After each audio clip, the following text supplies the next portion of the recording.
Hey girl, this is part one of a two-part series where I share with you guys how I prep my hair for a long-term protective style. As you can see, I start with dry detangling my hair, and I do this with olive oil. You can use any oil that you prefer, but I find that olive oil is quite softening to the hair, and it also provides lubrication. It's a penetrative oil, and it's also not too heavy, and neither is it too light, so it's a really good option for me when it comes to dry detangling. I've done detailed videos showing you guys how I dry detangle my hair, so check those out.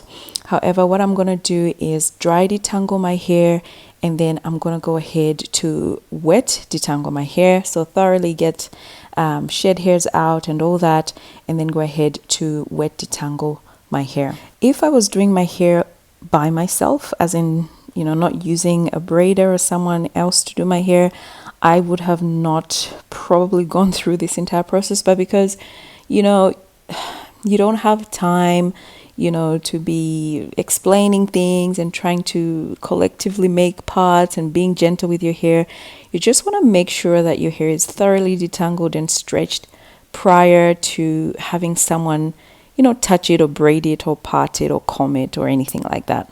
That's why I am doing a pretty intense detangling process for myself before I go ahead to put in my protective style. Now, as you saw, I put some deep conditioner, which I had in overnight.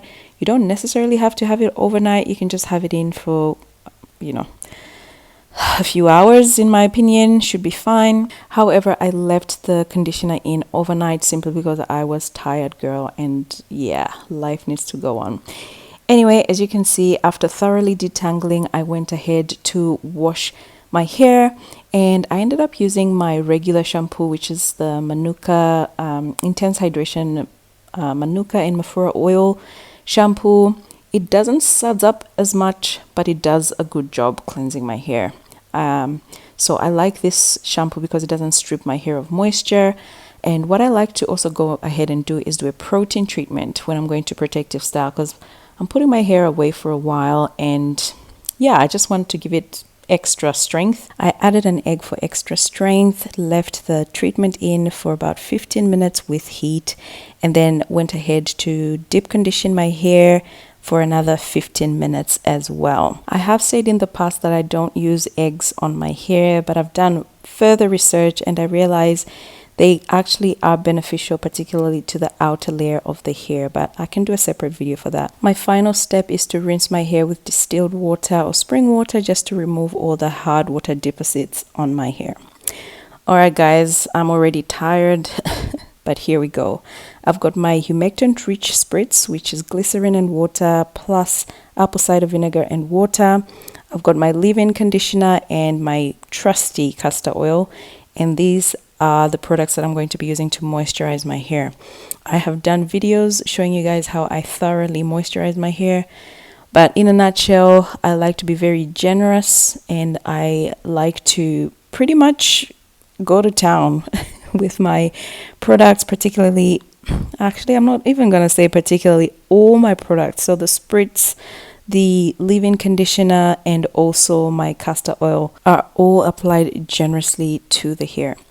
I think for you guys, probably the ACV spritz is the newest thing in my routine, and it's just something that I've added to my routine recently, and that's simply because apple cider vinegar apple cider vinegar helps to close the cuticle. So it's pretty much the very last step of my moisturizing or my moisturization routine to just help lock in that moisture, close the cuticle, and really just help to keep my hair moisturized for longer.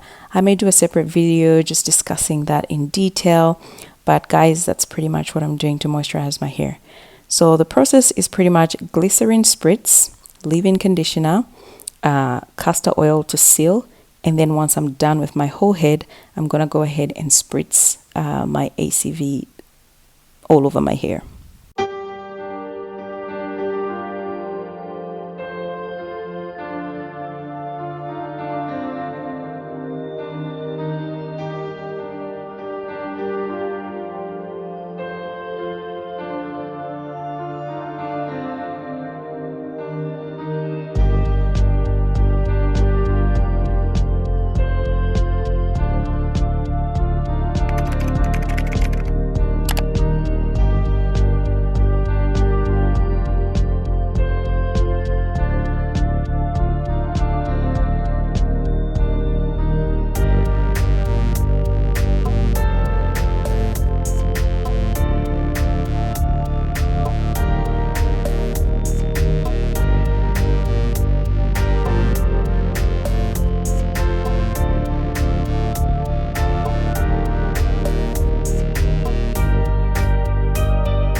Alright, so all done with one side of my hair. I love how juicy my hair looks.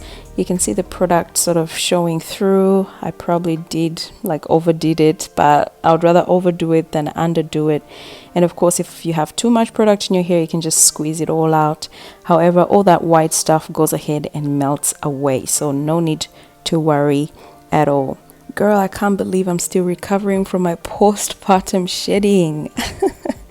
It's so real, honestly. Like, I am still not able to kind of put my hairs in chunky twists, for example. I still have the edges kind of sticking out on their own. They're still short. This is like, what, a whole year since postpartum? I mean, yeah.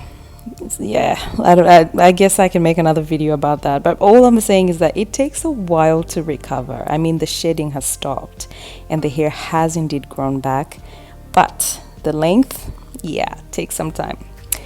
So yeah, think about that before you go ahead and have a baby, okay?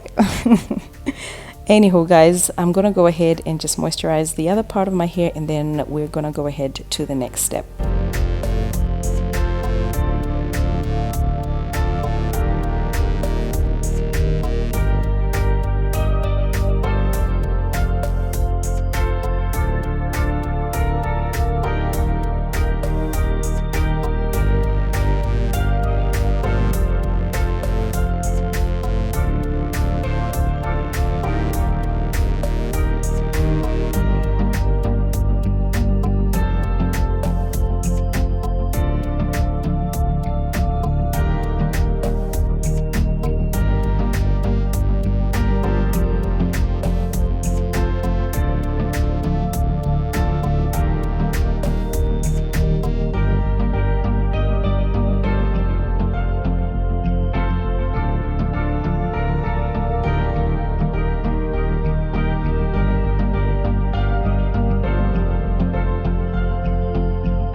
Okay, so all finished. My entire head is well moisturized and I'm happy with my results.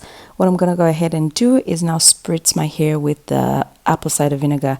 And you guys, I am learning that the cuticle is real.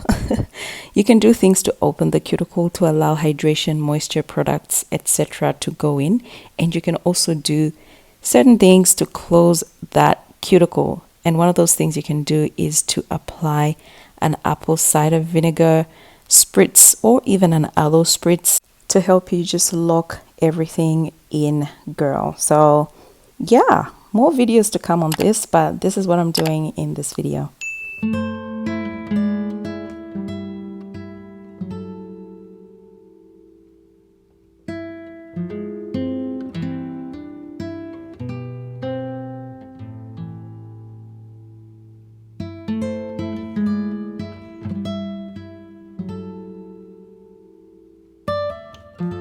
Right, now on to stretching. It's really important to stretch your hair before protective style. Like I said at the beginning, you're going to be parting your hair, probably combing through, etc. If you want a neat look, and particularly if someone else is doing this for you. So you need to stretch your hair, and you can do this via blow drying, and I've done this in the past. I mean, I do it sometimes, but I realize that each time I use heat, I get lots and lots of split ends. No joke, I get mid-shaft splits, and I feel like it's a little bit counteractive, because if I have to blow my hair for a protective style, but then I need to go ahead and trim it more, then yeah, it's counteractive. That's just in my opinion. You guys let me know, but it doesn't matter what I do, heat protectant, low heat, what have you. If I use heat on my hair, I'll get split ends. But anyway, today I just used flexi rods, used a little bit of indirect heat to dry them, just a little bit, because I was going to bed. I was exhausted. And this is where I'll leave this video for now. I will see you in part 2 to finish this process up.